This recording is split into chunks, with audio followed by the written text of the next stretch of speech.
welcome to Talking Horticulture. This is our 6th episode, and today we're going to be talking about health and safety in the horticultural industry and the challenges that are putting your way for dealing with the paperwork end of things in terms of working safely in the workplace. I think it's going to be probably our most controversial podcast, Michael, because it's an area that challenges how we work today in a big way. Very true. And we, as always, the reason that health and safety is put into place is to protect the body, because workplace accidents, are still happening, unfortunately. And I think it's important that people maybe understand why some of the things which they may feel are unnecessary are put in place, and also to look at things that are put in place to see, are they actually effective? Is maybe, as you said there, paperwork, or wearing a hard hats or gloves or whatever thing is put into position to solve a health and safety issue. Is this actually working? And is it totally ineffective? Are people still just carrying on without their personal protective equipment or PPE? Or are people just working away without their necessary safe pass or manual handling or any of these things that are kind of mandatory? So it is going to be very interesting to have a little chat between ourselves about it, and between all of yous out there who's tuning into the show. And before we go any further, like myself and Michael, like we're not lads to be cutting up trees and flip flops or be out up a ladder, cutting a tree with a chain. Like this, we do adhere to all the health and safety procedures. And when we say about it's putting roadblocks in your way, have we gone too far with health and safety? Like years ago, you put on a high vis and a hard hat and away you went. That was health and safety. That was about the be all and end of all. And probably workplace incidents were on the rise back then. But now we have so much more procedures, paperwork, areas that we can't do without being properly trained, which is the right thing. But have we gone too far? Like, will we have to get a couple of years to make a cup of tea? I suppose in the Health and Safety Authority said that in 2018 that there was 37 people killed in workplace related accidents, and that was a decline of 23% on the previous year of 2017, and the lowest figures since the establishment of the Health and Safety Authority in 1989. And that left 1.6 deaths per 100,000 workers, so an all-time low. Now, 37 people were killed in work-related accidents. 37! I think that is astonishing. We're a very small country, and to have 37 people killed in work-related accidents, I think should be avoidable. Should be zero. It should be zero. Well, if we should be dropping that number every year. It really should be coming down, and that shouldn't just be happening the way it is. Why is it happening? Well, I don't know. I think there's probably a lot of what I'd like to call back road operators who are cutting corners. I have some examples which I will dish out as we go. As you said there, in early days,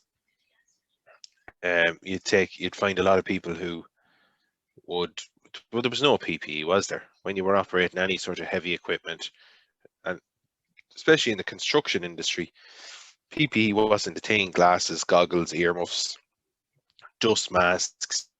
If you take anyone that worked with asbestos years ago, wasn't a thing.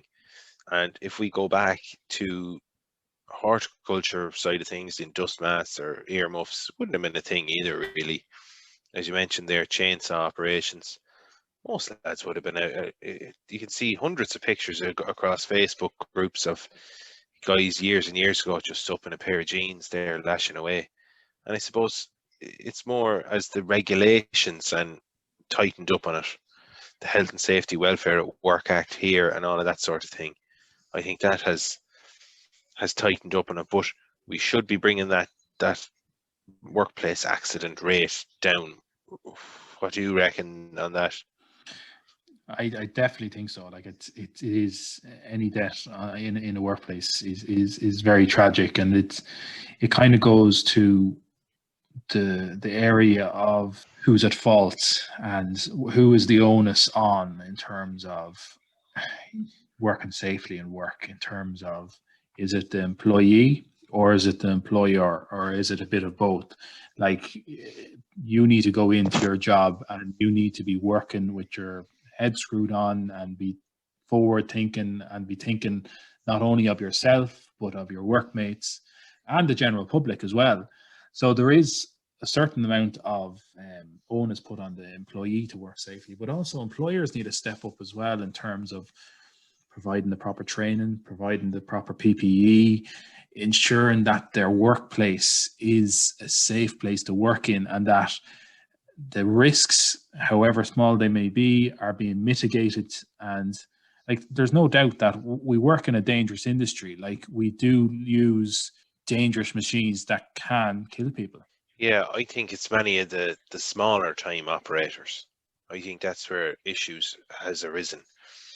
Because if you take, many of the public bodies, in most cases, their health and safety can be so rigorous that it's probably taken more time to set up than it is to actually carrying out work.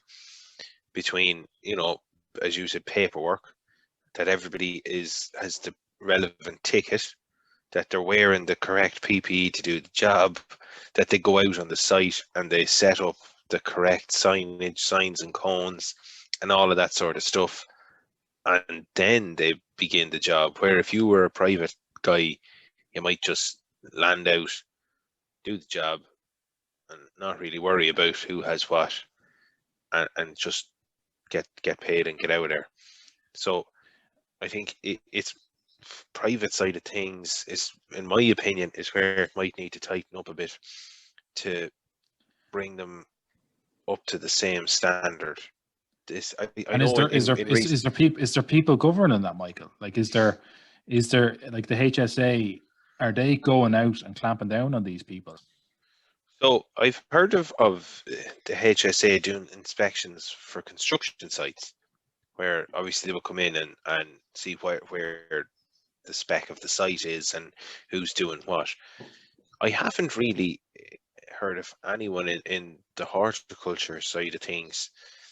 I have heard it in the arboriculture side of things on big sites, but never really in a residential house where you're removing trees and an inspection would come along.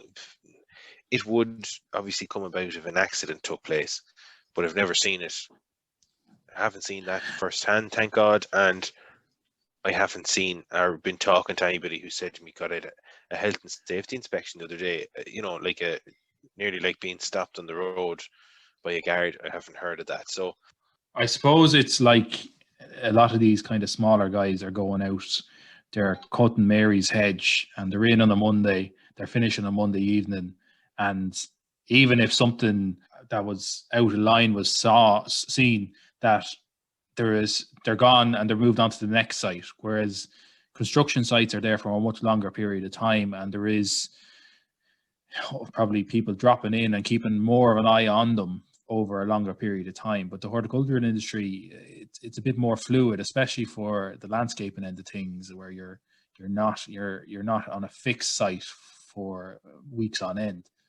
I think there needs to be a little bit more onus on the employer to really just up his game and try and be a bit more, I suppose, professional in a way, because this brings around the big thing of health and safety leading into insurance and claims. And like, you think health and safety is a bit of a cop out for insurance companies? Like, if God forbid someone had an accident and they didn't have the correct PPE on, is that make them, they won't get a payout for if they had a serious injury? Glad you mentioned that, actually, because in recent weeks that has become a big issue in the arboriculture side of things, is insurance. And there's a lot of guys, couple of guys here that are doing great work in trying to promote this issue that people are having here with getting insurance cover and getting a suitable price since Brexit, because Brexit has posed a lot of problems where guys were getting insurance cover which was covered from the UK, and they were able to cover insurance here, but now it's just not the same, and the premiums that they're getting is through the roof. And backstreet operators, our one-eyed Johnny is back again this week, and this week he's off his digger and he's now chopping trees, and he's able to go in now and undercut all of these lads because they're trying to keep everything up to a standard. They're coming in with good gear, insurance cover, they have all the relevant paperwork in place, and they have to charge a price to cover this. But one-eyed Johnny's able to come in and he's now undercutting them because he doesn't have insurance. And that's a major, and I know guys were getting on to government bodies about it, but again, they just weren't getting the response that they deserved, because it's seen as such a niche market. As you said, if something happened and someone came out and their paperwork wasn't in place to tie in with their insurance, I don't know where that'd leave them on their position. Like, Yeah, it's a bit of a gray area at the moment, like in terms of liability and how much onus is on the employee to make sure that they're doing everything right. Because all my view of insurance company is that they're looking for any way not to pay out, and that's just, you see that in the car insurance, the house insurance, anything that you didn't cross T's or dot the I's, they won't want to pay out. And it's similar with this, that there's so much red tape and paperwork that is such a hindrance. And it's kind of like, is cutting corners the right way of doing it? Like, is that the way it's going to go? If there's no insurance companies for the professional guys to do, are we going to have a cowboy industry going around doing all the maintenance work? yeah, I think that's, and I've come across that myself, of where I've, back when I was doing a lot more private work on practical end of things, that I would have gone into places and priced something up, and you would have been totally undercut by someone who wasn't kind of going to be up at your level. I think that is going to be an issue, but that's where health and safety will have to tie in with insurance. Do you know what I mean? So that we're staying on that boundary line of where they work together, because otherwise you're kind of, I don't know, we're falling through a crack there that's forming between the two.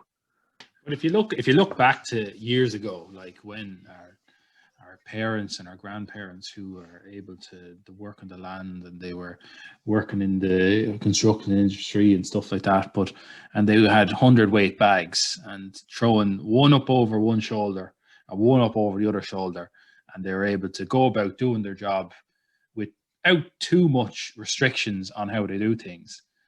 And now you can't go and get a bag. I think the bags are limited now to, I think, are they 10 kg bags now? I think there's no weight in the bags now, because it's all about lifting capacity and the amount of strain you're putting on your back and everything. Is health and safety making us a bit soft? Like, is it making us a bit fragile? I don't think so. I actually was just going to say to you there that if you look at some of the most common workplace accidents, so you've trips and falls, falling objects, collapsing walls or foundations on a building site, machinery, injury sustained while lifting, and I'll come back to that in a second, exposure to extreme temperatures, electrocution, sudden pressure changes, exposure to harmful substances and radiation, and breathing or consumption of harmful substances.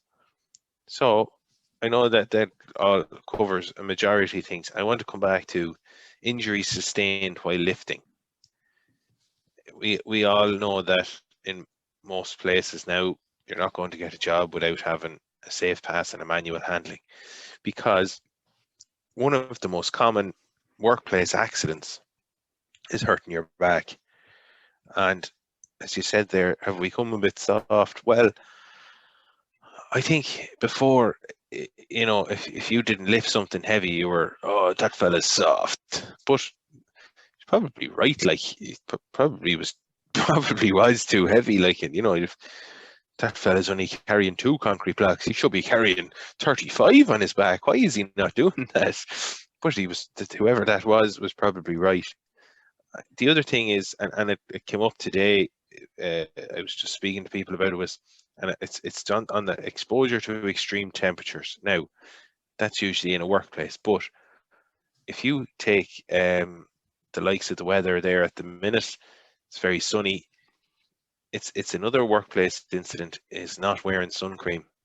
And again, as you said, people have this attitude, sure, I don't need that stuff. That's not for me. That's for others. But again, it's still a thing. It should be promoted more in relation to skin cancer and all that sort of thing. So that culture of that's for soft people, you're right, that needs to be removed. Yeah, there is a bit of a perception there of what was done before us, and now we're just a bunch of snowflakes, to use the term that is branding the future generations, that were the snowflakes won't do anything. But there's good reason for a lot of this kind of restrictions and procedures being put into place, that you should be able to work in a safe manner and kind of go about your work without the risk of, when you come around to 70, to be crippled over and deaf. Like, there are all these issues been put in front of us. Is it hindering us? Like, is it hindering our work? I think that there might be too much in certain sections, might just have too much, that it might be slow, and there might be 1 or 2 things that might be able to tighten up on a bit, but there's definitely room in most areas for more on the private side of things. When I talk about a hindrance, like, I'm not saying the PPE or the lifting restrictions are a problem. What I have a problem with, in terms of kind of doing your risk assessments and stuff like that, is if you're doing lots of jobs in any one day. If you're going out tomorrow, Michael, and you have to, first thing, you're cutting down a tree, then after that you're cutting lawns, then you're doing hedges after lunch, then you're going to move a bit of timber in the yard, then you're taking out the cherry picker to take some ivy off a building. By right, you should do individual risk assessments for each one of those jobs as you go out during the day. And like, they're not very easy. Like, they're fairly straightforward to fill out, but they do take a bit of time. Yeah, I agree, and that is, it's like having, before somebody goes out on a road to do something, they have traffic management, your safe pass, your manual handling. In some cases they'll have needle stick, they'll have managing serious incident, and then if we look at the tree side of things, all their tree related training, they'll have MEWP, MUPSE, you'll have wood chipper, you might have a C license driver, combi course. I could keep going. Like, that's some amount of courses to put somebody through. Do you find that people in the industry, when they're faced with this kind of new way of their risk assessments and the new way of thinking about, sure, we have to do this is the way you do it, or else you won't get any work done, are these guys going to stop doing a day's work? Because before, they were hopping on a lawnmower and they're going cutting and they were able to have a fag in their mouth and do what they want, no headphones on, the whole lot. And now there's so much roadblocks in their way for them to go about their work. Like, do you find that the kind of the older generation who are in the workforce, are they adapting to these changes? I think lads love that. Sometimes jumping on that bandwagon. I don't have to do that. I don't have that course done. I don't have to do anything here. And I suppose there's no, oh, there's no. It takes away an incentive there, I suppose, to do a job. But then again, you have to look at it that you could have a total novice there, and you can't just,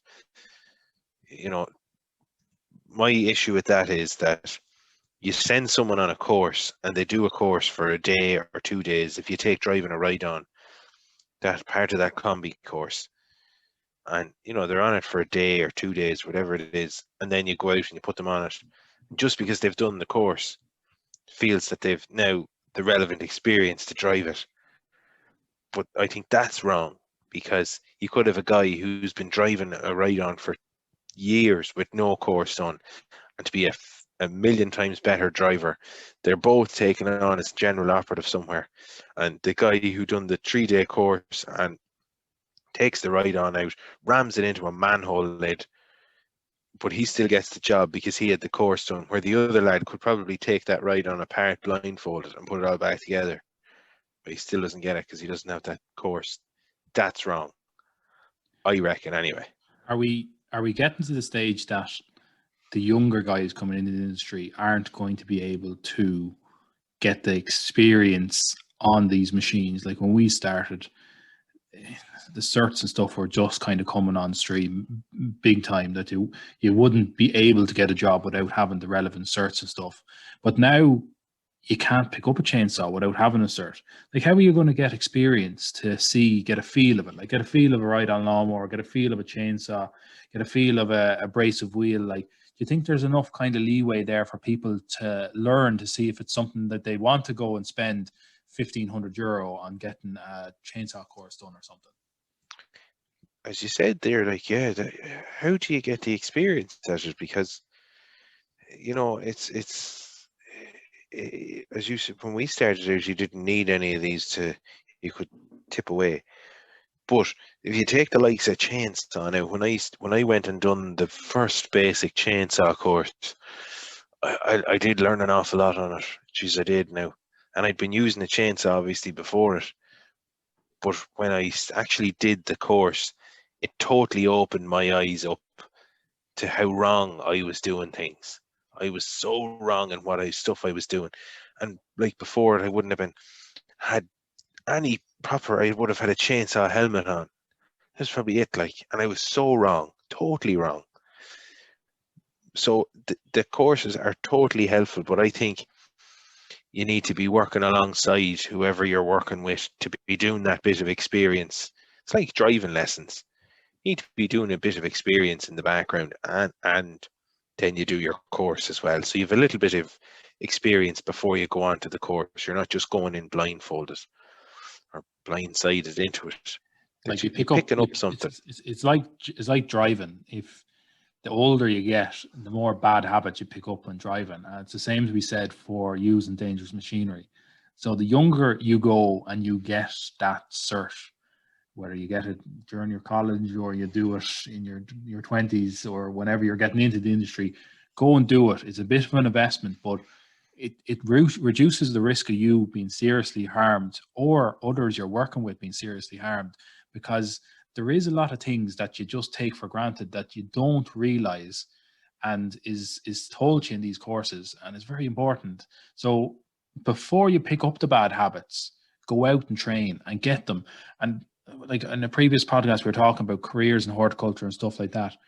All these certs really stand for you. If you're getting into the industry and going for a job, having those different certs really makes you stand out from the crowd.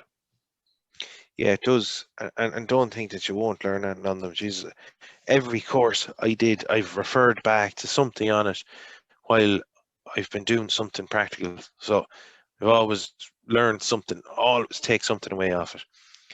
So we had been asking you all of you who are listening all along, you know, if you've any questions coming up before we do our podcast, if you have any questions, just to send them into us.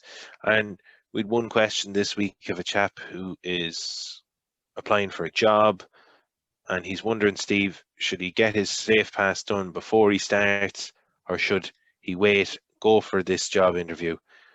What do you think? I would say go and get the safe pass before you go for it, because it's just one more thing on your belt that's going to make you stand out from the crowd. I agree. I'd say to him, go and get whatever bits, even a manual handling if he had the time and he had the. I know you're coming up to a new job, so you mightn't have the money, but if you did, do your manual handling and get all of them things done before you go in. Safe pass and manual handling is key to, and as you said, it makes somebody stand out. Many places ask for it now before you actually go for it. Next week we're going to be chatting about invasive weeds, and there's been lots of kind of talk about the different methods of treating invasive weeds, and I think you have to get a special ticket even for dealing with invasive weeds, and it's a very specialist way of getting rid of them. So we have an interesting podcast next week, Michael. Yes, next week we have the very special guest of Jerry Spain, who deals with invasive weed species. So Jerry is going to come on with us next week. He's going to fill us in a little bit about what he does, how he does it, with how he goes about capturing these invasive weeds. So he's dealing with your Japanese knotweed, Himalayan balsam, giant hogweed, all of those sort of things. And Jerry will give us a little snapshot into what it's like to be dealing with all of these things. What is the scale of the problem in Ireland at the minute? Where is it at? And where he sees it going forward. And he also fill us in on if you have some of these things, what to watch out for, or where you might see them. So this is going to be a really interesting podcast next week, and we're very lucky to have Jerry to come in with us to speak about all of these things. So if you are thinking, if you've any things that you'd like to ask Jerry, please send them in to either get us on Twitter or on Facebook, message us, and we'll put all your questions to Jerry next week. So if you've anything, maybe you spotted something in your garden you're unsure about, take a picture and send it in, and we'll show Jerry and you can have a look. And anything else that you'd like to ask him, just fire it over to us, and we'll see what he says. So yeah, really interesting podcast next week. It's a very hot topic at the moment. But that kind of really sums up our podcast this week on health and safety. Hope you enjoyed it. As Michael said, do follow us on Facebook and Twitter. And if you have any questions about anything, invasive weeds or any other topic, do get in touch with us, and we'll try and answer those questions for you. So that's all from us this week, and we look forward to you chatting to you next week. So thanks for listening to Talking Horticulture. Tune in next week, guys. See you then.